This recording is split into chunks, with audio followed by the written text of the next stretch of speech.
He walked into the steakhouse looking like he owned nothing but the clothes on his back. Muddy boots, a torn coat, and eyes that had seen too many hard nights. Everyone else saw a vagrant trying to escape the rain.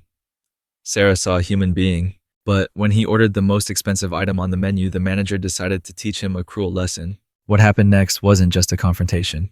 It was a collision of fate. Sarah slipped the stranger a crumpled napkin with a message scrawled in blue ink. She thought she was saving him. She had no idea that the man holding that note could buy the entire city block, and that her simple act of kindness was about to detonate a secret she had buried for years. The rain in Seattle doesn't wash things clean. It just makes the grime slicker.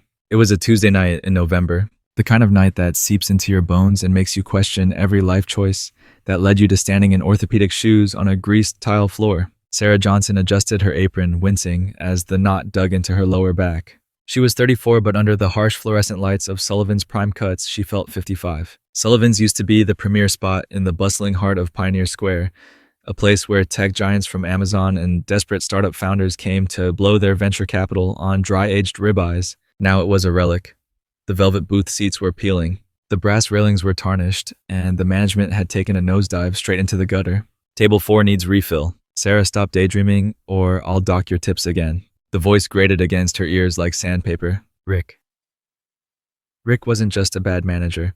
He was a petty tyrant with a cheap suit and a complex about his height. He had taken over Sullivan's 6 months ago, after the original owner, Old Man Sullivan, passed away, and left the place to a corporate holding company that clearly didn't care. Rick treated the staff like indentured servants and the customers like inconveniences. I'm on it, Rick, Sarah said, keeping her voice level. She couldn't afford to lose this job. Her brother Tyler was 3 months behind on his tuition at the University of Washington, and their mother's dialysis copays were eating up every spare dime Sarah hid in the coffee can above her fridge. She grabbed the water pitcher, forcing a smile onto her face as she moved through the dining room. It was mostly empty tonight.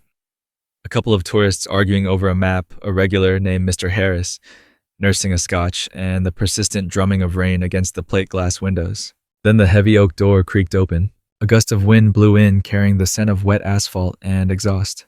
The man who stepped inside looked like he had been spat out by the storm itself. He was tall, but he hunched his shoulders as if expecting a blow. He wore a heavy canvas field jacket that was frayed at the cuffs and stained dark with water. A gray beanie was pulled low over his forehead, and a thick, unkempt beard obscured most of his face. He stood on the welcome mat dripping, looking around the restaurant with eyes that were startlingly sharp, a piercing icy blue that contrasted with his rugged appearance. Sarah paused near the service station.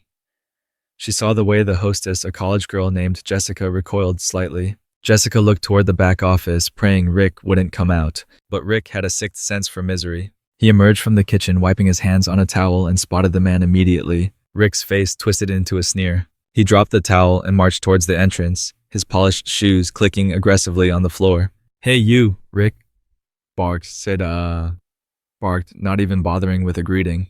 "We're not a shelter. The mission is 3 blocks east. Turn around." The man didn't flinch. He just looked at Rick, his expression unreadable. "I'm not looking for a shelter," the man said. His voice was gravelly low but surprisingly articulate. "I'm looking for a meal. This is a restaurant, is it not?" Rick crossed his arms, puffing out his chest. "It's a fine dining establishment. We have a dress code." The man looked down at his boots, then back at Rick. "I have money, American currency. Does the dress code apply to the cash or just the person holding it?" The restaurant went silent. Mr. Harris put down his scotch. The tourists stopped arguing. Rick's face turned a blotchy shade of red. He hated being challenged, especially by someone he deemed beneath him. He stepped closer, invading the man's personal space. "Look, pal, I don't want trouble. I want you to leave before you scare off the paying customers." "I am a paying customer." The man insisted, stepping around Rick and walking toward a small isolated booth near the kitchen swing doors. He moved with a strange sort of purpose, not like a man wandering, but like a man marching. He sat down, the wet canvas of his coat squelching against the leather. Rick looked ready to explode. He spun around, scanning the room for security, but Sullivan's didn't have a bouncer on Tuesdays. His eyes landed on Sarah. "Sarah," he snapped. "Get over here." Sarah hurried over, clutching her order pad. "Yes, Rick. Go tell him we're out of food." Rick hissed, his voice low but venomous. "Tell him the kitchen is closed. Tell him the health inspector is here. I don't care. Just get him out." Sarah looked at the man in the booth. He was staring out the window at the rain, shivering slightly. He looked exhausted, not dangerous. Rick, by law, we can't refuse service just because I don't care about the law. Rick interrupted, spittle flying. He smells like a wet dog. If you don't get him out, you can join him on the street. Do you understand me? I know you need that paycheck for your screw-up brother. Sarah felt a cold spike of adrenaline. Rick knew about Tyler because he had overheard a phone call in the break room once. He used it as leverage every chance he got. She swallowed her pride. I'll handle it. She walked over to the table. The man looked up. Up close, he looked even worse. There were dark circles under his eyes, and his hands resting on the table were rough and calloused. But there was something else there too, a watch. It was barely visible under his sleeve, but Sarah caught a glint of it. It looked old, scratched, but mechanical. I'm sorry about the manager, Sarah said softly, placing a menu down. He's having a night. The man looked at her, and his eyes softened. He seems like a charming fellow. I'm Nathan. Sarah, she replied. She didn't have the heart to kick him out. If Rick fired her, he fired her. She couldn't treat a human being like garbage. Can I get you something warm to drink?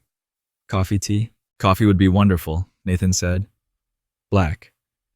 And I'd like to order dinner. Sure, Sarah said, glancing nervously at Rick, who was watching from the bar like a hawk. What can I get you? Nathan opened the menu, scanning the prices without flinching. He didn't look at the burgers or the salads. His finger went straight to the top of the right page. I'll have the porterhouse, he said calmly. The 24 Oz dry-aged medium rare, with the truffle mashed potatoes and asparagus. Sarah froze. That was a $90 steak. It was the most expensive thing on the menu. Sir Sarah whispered, leaning in closer. I have to ask, do you have the means to pay for that? If you don't, I can get you a burger on my tab, I promise. But if you order the steak and can't pay, Rick will call the police. He's looking for a reason. Nathan smiled a small, sad smile. He reached into his damp coat pocket and pulled out a money clip. It wasn't thick, but he peeled off a crisp $100 bill and placed it on the table. I appreciate your concern, Sarah, truly, but I can pay. Sarah stared at the bill. It was real. She nodded, picking it up. I'll put this in the register now so there's no trouble. She walked back toward the POS system. Rick intercepted her. Well, he ordered the porterhouse, Sarah said, holding up the $100 bill, and he paid in advance. Rick stared at the money, his jaw tightening. He couldn't kick out a paying customer who had already dropped cash. It would be a lawsuit waiting to happen. But Rick wasn't the type to lose gracefully. He snatched the bill from Sarah's hand and shoved it into his pocket. Fine, Rick sneered. Ring it in, but tell the kitchen to take their time. Let's see if he likes waiting. Rick marched into the kitchen. Sarah felt a pit in her stomach. She knew that look on Rick's face. It wasn't over. The kitchen at Sullivan's was a chaotic corridor of stainless steel and steam smelling of garlic, seared fat, and old dishwater. The head chef, a weary man named Mike, was scraping down the grill. Order in, Sarah said, her voice tight. Table 6, the porterhouse medium rare. Mike looked up, wiping sweat from his forehead. The hobo Rick told me he was getting tossed. He paid, Sarah said up front. Mike shrugged. Money is money. He turned to the walk-in fridge to grab one of the vacuum-sealed steaks. But before he could open the door, Rick burst through the swing doors. Hold it, Mike. Rick walked over to the prep station. He looked at the ticket Sarah had printed. The porterhouse. Of course he thinks he's royalty. He paid Rick, Sarah repeated from the doorway. Just let him eat and leave. Rick ignored her. He looked around the kitchen. His eyes landed on the waste bin near the dishwasher station. Earlier that day, a steak had been returned because the customer claimed it was tough. It had been sitting on the side of the disposal area for about 2 hours, waiting to be tossed out. It was graying at the edges and had a fly buzzing near it. Mike Rick said, a cruel grin spreading across his face. Use that one. He pointed to the rejected meat. Mike frowned. Boss, that's garbage. It's been sitting out at room temp. I can't serve that. It's a health code violation. The guy could get sick. He's a street rat. Rick laughed. His stomach is probably lined with steel. He eats out of dumpsters, doesn't he? This is 5-star dining compared to what he's used to. I'm not wasting a $90 cut of prime beef on a vagrant who probably stole that $100. Rick, no. Sarah stepped into the kitchen, letting the door swing shut behind her. You can't do that. That's dangerous. That meat is spoiled. Rick spun on her, his eyes bulging. You shut your mouth, Sarah. You want to keep your job. You want to pay for little Tyler's books. Then you do what you're told. Who is he going to complain to? Who's going to believe him? He turned back to Mike. Cook it. Burn it enough to hide the smell, then drown it in garlic butter. If you don't, Mike, you're out on the street with him. And I'll make sure you don't get a reference for any kitchen in Seattle. Mike looked at Sarah, then at his feet. He had 3 kids and a mortgage. He was a good man, but he was a desperate man. Slowly, with shaking hands, Mike reached for the graying, tainted steak. Mike, please, Sarah pleaded. Get out on the floor, Sarah. Rick screamed. Go refill Waters. If you say a word to him, I'll swear you were stealing from the till. I'll ruin you. Sarah backed away, her heart hammering against her ribs. She felt nauseous. She watched Mike throw the tainted meat onto the sizzling grill. The smell of burning fat filled the air, masking the sour scent of the spoilage. She stumbled back out into the dining room. The restaurant felt suffocating. She looked at table 6. Nathan was sitting there, patiently waiting. He had taken off his beanie, revealing a head of thick, salt and pepper hair. He was reading a newspaper someone had left behind. He looked dignified despite the clothes. He trusted them. He had paid his last 100 or at least a very significant amount for a hot meal, and they were about to poison him. If she told him Rick would fire her on the spot, he would frame her for theft. He had done it before to a busboy who crossed him. Sarah couldn't afford to be unemployed. Not now. Not with her mom's surgery scheduled for next month. But she watched Nathan take a sip of his coffee. He looked up and caught her eye, offering a polite nod. He's a person, she thought. He's a human being. She went to the service station. Her hands were shaking. She grabbed a clean napkin. She looked around. Rick was in the back office, probably watching the security cameras or counting the till. Mike was cooking the poison. She grabbed a blue ballpoint pen from her apron. She couldn't speak. The cameras had audio recording. Rick had installed them everywhere to spy on the staff. If she warned him verbally, Rick would hear it on the playback later. She pressed the pen to the soft paper of the napkin. The ink bled slightly. Do not eat the steak. She paused. That wasn't enough. He might think she was just being rude, or that the food was just bad. He needed to know why. The manager made the chef use meat from the garbage because of how you look. It will make you sick. Please trust me. She hesitated. What now if he stormed out? Rick would know she tipped him off. Pretend to cut it. Don't take a bite. Meet me at the back alley in 10 minutes. I'll bring you a burger from the diner next door. I'm sorry. She crumpled the napkin into a tight ball and concealed it in her palm. Order up, Rick's voice boomed from the kitchen window. He had come back to supervise the plating. Sarah walked to the window. The plate looked beautiful. Mike was a professional. He had seared the meat perfectly to hide the gray color, covered it in chimichurri and garlic butter, and arranged the truffle potatoes artfully. It looked like a gourmet meal. It was a biological weapon. Take it to him, Rick said, leaning over the counter, his breath smelling of stale onions. And smile, Sarah. Give him the full VIP experience. Sarah picked up the heavy plate. The heat radiated up her arms. Yes, Rick. She walked across the dining room floor. Every step felt like walking through quicksand. She approached table 6. Nathan put down his newspaper and looked at the steak.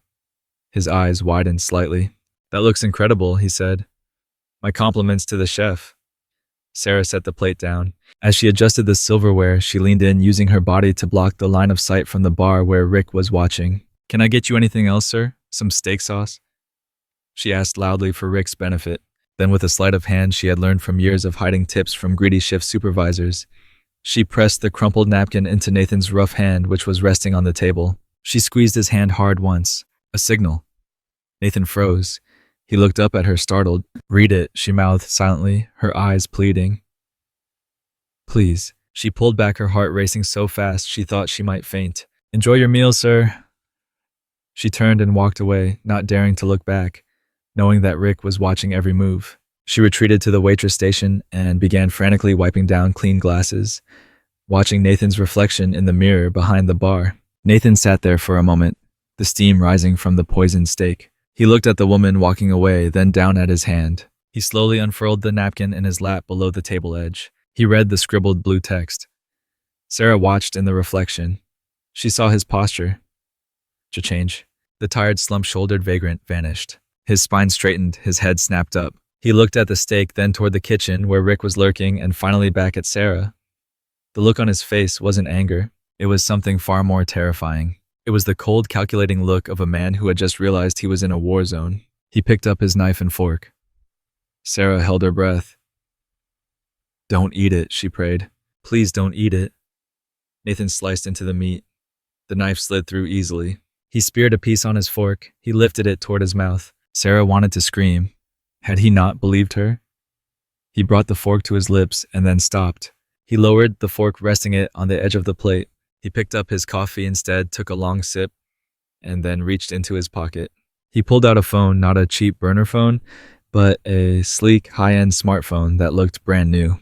He tapped the screen 3 times. Rick, seeing the phone, marched out from the bar. Hey, no phones on speaker. This is a classy joint. Nathan ignored him. He didn't look at Rick. He didn't look at the steak. He looked straight at Sarah.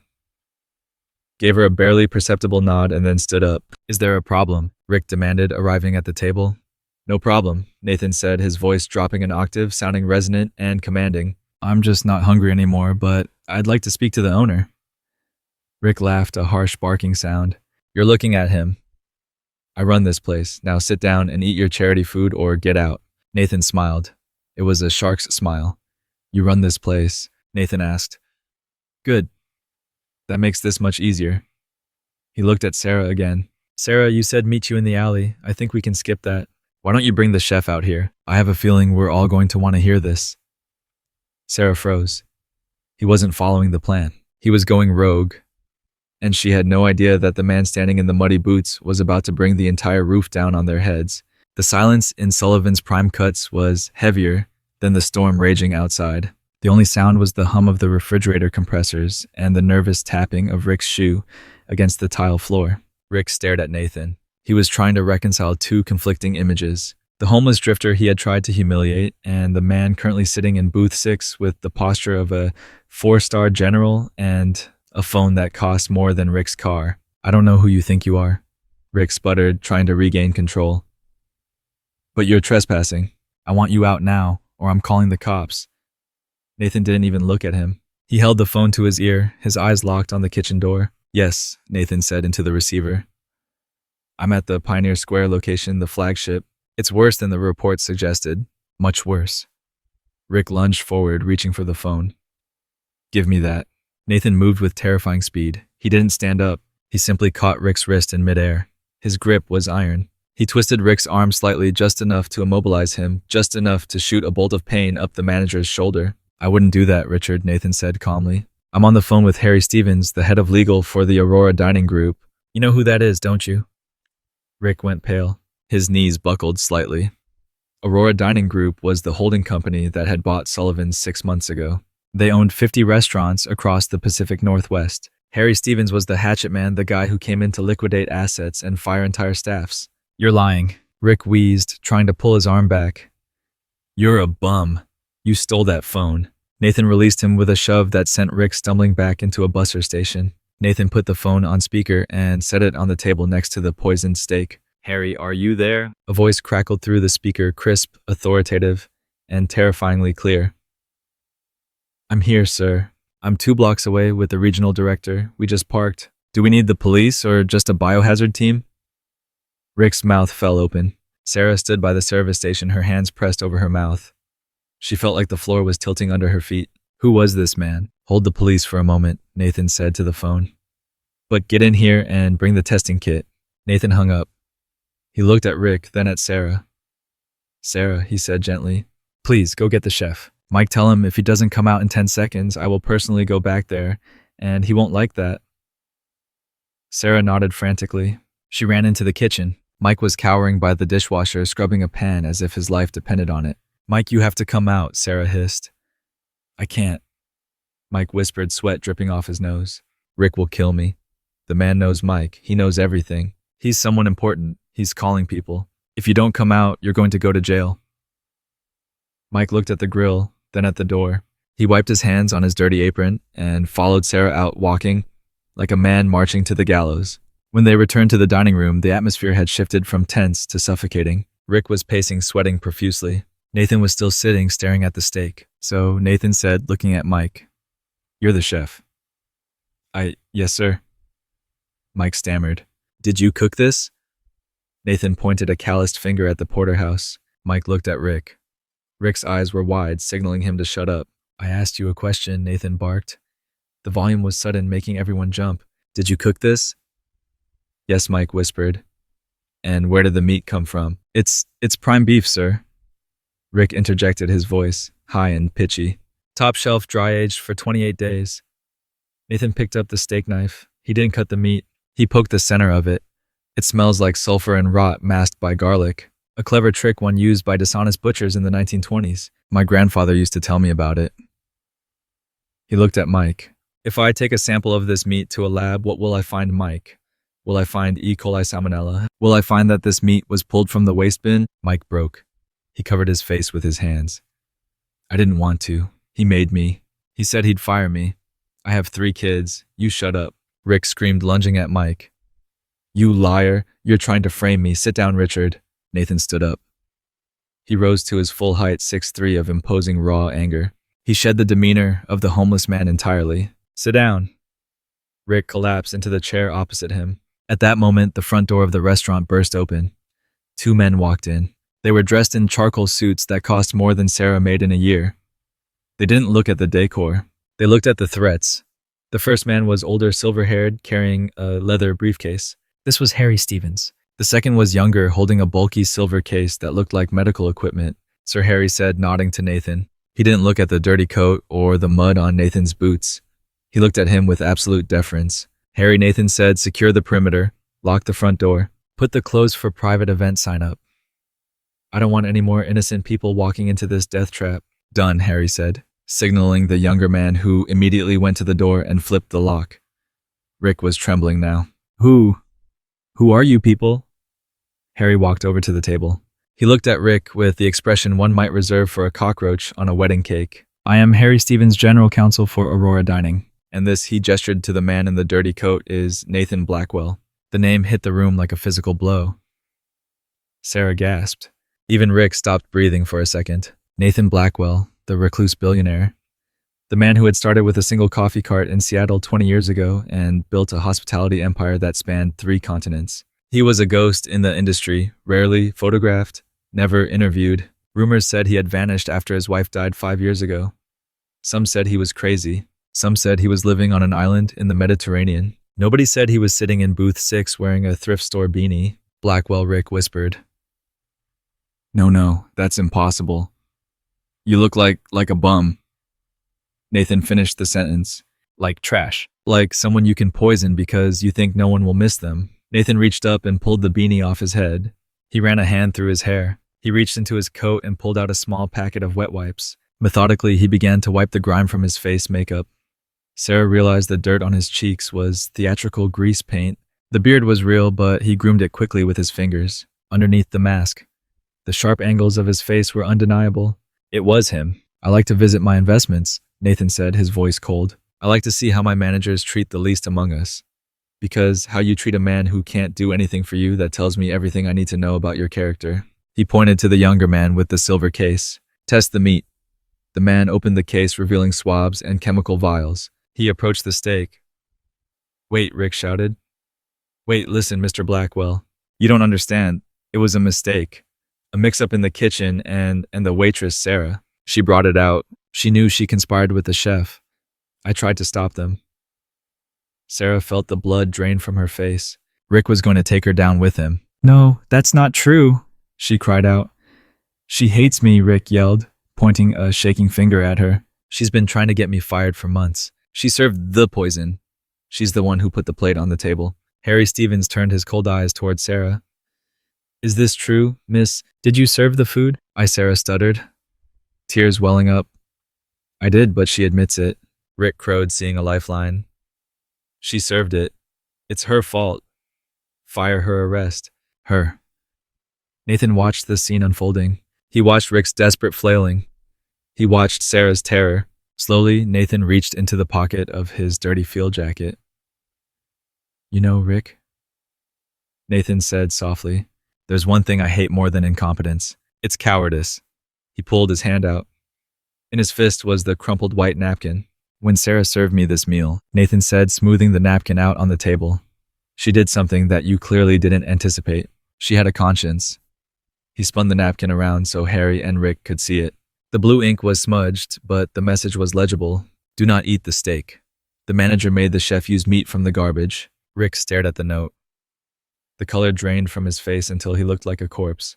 She risked her job, Nathan said, his voice trembling with suppressed rage. She risked her family's livelihood. She knew you would fire her if you found out, and yet she slipped this into my hand because she couldn't bear to see a stranger get hurt. Nathan looked at Sarah. For the first time all night, his blue eyes were warm. You didn't just serve a table, Sarah. You saved a life. And you saved this company from a PR nightmare that would have destroyed us. Nathan turned back to Rick. The warmth vanished. Harry, Nathan said, you have the paperwork drafted and ready for signature. Harry said, pulling a sleek tablet from his briefcase. Richard, Nathan said, you are terminated, effective immediately. For cause gross negligence, endangerment, attempted assault, and about a dozen other things Harry will list for you. You can't, Rick whispered. Oh, I'm not done, Nathan said. Harry, call the police. I want to press charges. Attempted poisoning is a felony. Let's see how you handle the food in the county jail. Rick bolted. He scrambled out of the booth, knocking over a chair, and ran toward the back exit. Don't bother chasing him, Nathan said to the security agent, who started to move. The back door has a security lock that engages after 9 p.m. He's trapped in the alley. Sure enough, a moment later, they heard the frantic rattling of the heavy steel door in the kitchen, followed by a defeated howl of rage. The police arrived 10 minutes later. It was a blur of blue lights and radios. They cuffed Rick, who was weeping and cursing, and led him out through the front door past a gathering crowd of onlookers. Mike gave a statement, shaking and terrified. But Nathan had a quiet word with the officers, ensuring Mike was treated as a witness, not a suspect for now. When the dust settled, the restaurant was empty except for Nathan, Harry, the security team, and Sarah. Sarah was sitting on a bar stool clutching a glass of water, her hands shaking too much to drink. Nathan walked over to her. He had removed the dirty coat, revealing a simple but high-quality black sweater underneath. He looked tired. Sarah, he said. She jumped, standing up quickly. Mr. Blackwell, I'm so sorry about all of this. Sit down, please, he said, taking the stool next to her. And stop apologizing. You're the only person here who did everything right. He sighed, looking around the empty, dated restaurant. My father, Arthur Blackwell, bought this place 30 years ago. It was the first high-end steakhouse in his portfolio. He loved this place. He used to sit in that booth, number 6, every Sunday. He looked at Sarah. I went undercover because the numbers didn't make sense. We were losing money, but customer complaints were low. I suspected theft. I didn't suspect this. Monsters running the asylum. He turned to her, his gaze intense. I heard you on the phone earlier in the break room before I came in. Sarah froze. You were here earlier. I was in the alley, Nathan admitted. I was getting into character. I heard you talking to your brother. Tyler, right? Sarah nodded, looking down at her lap. Yes, he's at UW. And your mother is sick, Nathan stated. It wasn't a question. Dialysis, Sarah whispered. It's expensive. Nathan nodded slowly. He signaled to Harry, who was waiting respectfully by the door. Harry, what is the severance package for a general manager at this location? 6 months salary plus benefits, stock options, and performance bonuses, Harry recited from memory. Roughly $80,000. And since Rick was terminated for cause, he forfeits that. Correct every penny, sir. Good, Nathan said. He turned back to Sarah. Sarah, how long have you been a waitress? 10 years, she said. Do you like it? I'm good at it, she said honestly. I like taking care of people. I like making their night better. But it's hard. It is. Nathan agreed. And you have a talent for it. You have integrity. That is something I cannot buy. I can buy buildings. I can buy beef. I can buy marketing. I cannot buy a soul that chooses to do the right thing when it costs them everything. He took a pen from his pocket, a Mont Blanc fountain pen, and wrote something on the back of the crumpled napkin that had started it all. I'm promoting you, Nathan said. Sarah blinked. To shift lead. Nathan chuckled. It was a dry, rusty sound. No, I'm firing the entire management team of this district. I need someone who understands what it's like on the ground. I'm making you the general manager of Sullivan's effective immediately. Sarah's jaw dropped. Mr. Blackwell, I can't run a restaurant. I don't have a degree. I don't know the math. We can teach you the math, Nathan said firmly. Harry can get you a tutor for the spreadsheets, but you can't teach someone to care. You have the instinct. You knew that man was dangerous, and you knew I was human. That's management. He slid the napkin toward her. And regarding the savings we just made from Rick's forfeited severance package, Nathan continued, I'm setting up a scholarship fund in Rick's name. Well, not his name. Let's call it the Blue Napkin Grant. It will cover your brother's tuition for the remainder of his degree, and the company insurance plan for GMs covers 100% of dependent medical care. That includes your mother." Sarah stared at him. The room went blurry as tears finally spilled over. She tried to speak, but only a sob came out. "Why?" She managed to choke out. "Why would you do that?" Nathan stood up, putting his beanie back on. Though now he just looked like an eccentric billionaire rather than a vagrant. "Because," Sarah, he said, looking at the door where the rain had finally stopped, "tonight I was hungry, cold, and alone. And you were the only one who offered me a burger from your own tab. You didn't see a billionaire. You saw a neighbor." He turned to Harry. "Give her the keys, Harry, and close the place for a week. Renovate the kitchen. I want the smell of that meat gone forever." Nathan Blackwell walked toward the door. He paused at the threshold. "Oh, and Sarah." "Yes, sir." She wiped her eyes. "That burger from the diner next door. I'm actually starving. If you're the manager, now feel free to order in." With a wink, he stepped out into the Seattle night, leaving Sarah standing in the center of a life that had completely changed in the span of an hour. The week that followed was less like a fairy tale promotion and more like a combat drop into hostile territory. Sullivan's Prime Cuts was closed to the public. The windows covered in brown paper, but inside it was a 24-hour construction zone of drywall dust, shouting contractors, and the relentless, terrifying presence of Harry Stevens. Sarah traded her apron for a blazer she bought at Goodwill that she hoped looked executive. She moved into Rick's office, a cramped room in the back that still smelled faintly of desperation and cheap cologne, despite her using an entire can of air freshener. Harry Stevens didn't believe in coddling. He sat across from her at the small metal desk stacks of ledgers between them. "Look at this P&L statement from October," Sarah Harry said, his voice devoid of emotion. "Tell me what you see." Sarah stared at the spreadsheet. The numbers swam before her eyes. She knew how to balance a till at the end of a shift, how to tip out bussers, how to calculate tax in her head. But this was alien hieroglyphics. I see we spent a lot on linen service," she ventured, pointing to a large red number. Harry sighed. It was a small sound, but it felt like a whip crack. "Sarah, if you cannot read the vitals of this business, you will kill the patient." Rick wasn't just evil, he was skimming. He was hiding losses in the vendor accounts. "You need to find them." Sarah felt the familiar sting of tears, the same ones she fought back when Tyler called saying he needed another textbook they couldn't afford. "Mr. Stevens, I told Mr. Blackwell I'm a waitress. I don't know how to do this. Mr. Blackwell bet $80,000 and the reputation of his flagship restaurant that you can learn," Harry said coldly. "Do not prove him wrong. He rarely makes mistakes in judgment. It would embarrass him." The threat of embarrassing the man who had saved her family was enough to steel her spine. Sarah wiped her eyes.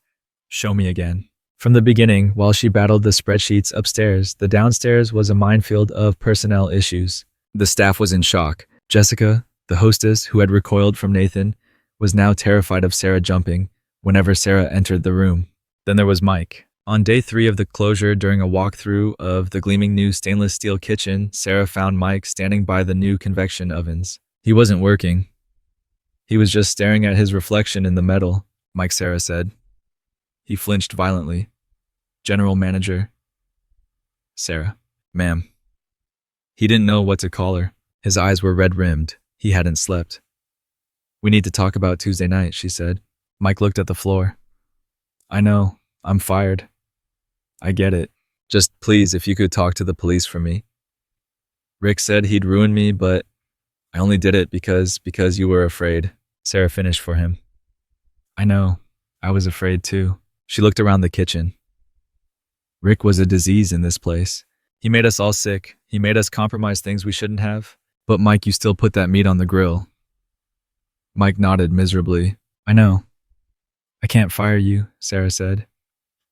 "Because I need a chef who knows this menu. And we reopen in 4 days. And honestly, I don't want to ruin your family." Mike looked up, hope warring with disbelief in his eyes. But Sarah continued, her voice firmer than she knew it could be. "You are on the tightest probation in culinary history. Every steak that leaves this kitchen, I want you to imagine Nathan Blackwell is eating it. If I see one corner cut, one safety protocol ignored, you are gone, and I will let Harry Stevens handle the exit interview. Do you understand?" Mike stood up straight. "Yes, chef. Yes, Sarah, you have my word." Saving Mike felt good. It felt like the kind of manager she wanted to be. But the ghost of Rick wasn't exorcised so easily. On the final day before reopening, Sarah was cleaning out the bottom drawer of Rick's old filing cabinet, a rusted thing hidden behind stacks of old menus. In the very back, taped beneath the drawer itself, she found a manila envelope. Inside wasn't restaurant business. It was a collection of betting slips. Greyhound racing down in Oregon underground poker games in the International District. The numbers were staggering. Rick was in the hole for over $50,000 to people whose names sounded like threats. The Hammer Mr. Wu. And then she found the letters. They weren't addressed to Rick. They were older on yellowed paper with the letterhead of the Pioneer Square Historical Preservation Trust. They were addressed to Arthur Blackwell, dated 30 years ago. Sarah began to read. The letters detailed the purchase of the building by Arthur. They spoke of the deep history of the site, how it sat atop the original underground city burned down in the Great Fire of 1889. Arthur hadn't just bought a restaurant. He had bought a piece of Seattle's soul. One letter mentioned a specific clause in the deed. The integrity of the original foundation stones in the cellar must be maintained at all costs as agreed upon with the trust. This site is a cornerstone of the district's legacy. Sarah realized why Nathan had been so viscerally angry. Rick trashing the restaurant wasn't just bad business. It was desecrating a family shrine. Rick had been treating a historical landmark like a cheap roadside diner, likely cutting corners on building maintenance to pay his gambling debts. Sarah held the betting slips in one hand and the historical letters in the other. Rick wasn't just a bad manager. He was a desperate man bonded to dangerous criminals sitting on top of a Blackwell family legacy. A chill ran down her spine. Rick was out on bail. A man that desperate, owing that much money to the wrong people, doesn't just walk away when his golden goose is taken from him. She wasn't just running a restaurant anymore. She was guarding a fortress. To add to the pressure, Sarah discovered an old photo album tucked away in the cellar during the renovations, showing Arthur Blackwell shaking hands with local Seattle icons, including early Microsoft pioneers, emphasizing how Sullivan's had been a hub for innovation deals over steaks and whiskey. This inspired her to plan a new Heritage Night event for the reopening, blending history with modern cuisine to honor the past. The Friday night reopening of Sullivan's Prime Cuts was meant to be a soft launch, but word had leaked. The story of the hobo billionaire had hit the local blogs, though. Thankfully, Sarah's name had been kept out of it. The curiosity factor was immense. The reservation book was full for the next month. The restaurant looked spectacular. The tattered velvet was replaced with rich, dark leather. The brass shone under warm Edison-style lighting. The smell of stale beer and regret was gone, replaced by the intoxicating aroma of rosemary, searing beef, and expensive red wine. Sarah stood at the host stand wearing a tailored black suit that Harry had ordered for her. Her heart was hammering against her ribs like a trapped bird. "Doors open in 2 minutes, people," she called out. Her voice was steady. It was her waitress voice dialed up to 11. The staff buzzed with nervous energy. Jessica looked polished at the front. Mike was commanding his brigade in the kitchen with military precision. The doors opened and the flood arrived. For the first 2 hours, it was controlled chaos. Sarah moved through the dining room, touching tables, pouring wine, putting out fires before they started. A server dropped a tray of martinis near the bar. Sarah had it cleaned up in 30 seconds, soothing the rattled customers with complimentary appetizers. The kitchen got slammed with 10 orders at once. Sarah went back to the past, calling out tickets, keeping Mike focused. She was doing it. She was actually running the place. At 8:30 p.m., the rush was at its peak. The noise level was a happy roar. Sarah took a moment to breathe. Near the service station, that's when she saw him. Standing just inside the entryway, dripping wet from the fresh rain, was a man in a hooded sweatshirt. He wasn't looking for a table. He was scanning the room with frantic, drug eyes. It wasn't Rick. It was someone younger, twitchier. He looked like the kind of person Rick owed money to. Jessica, the hostess, tried to stop him. "Sir, can I help you?" The man shoved past her. He reached into his pocket. Sarah's blood ran cold. She remembered the betting slips, the debts to violent men. She didn't think. She moved on instinct honed by years of dodging aggressive drunks in crowded bars. She intercepted him just as he pulled out not a weapon, but a large glass jar. It was filled with hundreds of cockroaches. Rick's revenge. If he couldn't run the place, he would make sure no one else could. A roach infestation in the middle of a grand reopening would end Sullivan's permanently. The man raised the jar to smash it on the floor. Sarah lunged. She didn't grab him. She grabbed the jar. Her hands closed around the glass just as his did. They grappled for a second, a silent, desperate waltz in the middle of the crowded foyer. "Let go, bitch," the man hissed. "Rick sends his regards." "Not in my house," Sarah snarled back. She twisted the jar violently, wrenching it from his sweaty grip. The momentum sent him stumbling backward into a coat rack. Before he could regain his balance, a massive shadow loomed over him. It was Mr. Harris, the regular, who drank scotch. He was a retired longshoreman built like a tugboat. He grabbed the intruder by the scruff of his neck. "I think it's time you left, son," Mr. Harris growled. Harry Stevens's security team, who had been blending in as customers, materialized and took over, dragging the man out the door before most diners even realized what had happened. Sarah stood there, clutching the jar of insects to her chest, shaking from head to toe. A slow clap started from the corner of the room. The dining room went quiet. In booth 6, the only table that had remained unseated all night, sat Nathan Blackwell. He wasn't wearing the dirty coat. He was in a bespoke navy suit that made him look like the master of the universe he was. He stood up, continuing to clap slowly. "Bravo," Nathan said, his voice carrying through the hushed room. He walked toward her. Sarah felt like she might faint. She was holding a jar of cockroaches in an Armani suit. Nathan gently took the jar from her numb hands and handed it to a passing busser, giving him a look that said, "Destroy this immediately." "Harry told me you were studying the financials," Nathan said, a genuine smile breaking across his usually stern face. "He didn't tell me you had taken up stadium security." "He was sent by Rick," Sarah whispered. "I know," Nathan said. "Harry just received word. The police picked up Rick trying to board a bus to Vancouver. His associates gave him up." Nathan looked around the thriving, beautiful restaurant. He looked at the staff, who were watching Sarah with newfound awe. He looked at the satisfied customers. "You know, Sarah," Nathan said quietly so only she could hear, "my father used to say that the hardest part of this business isn't the food. It's protecting the sanctuary.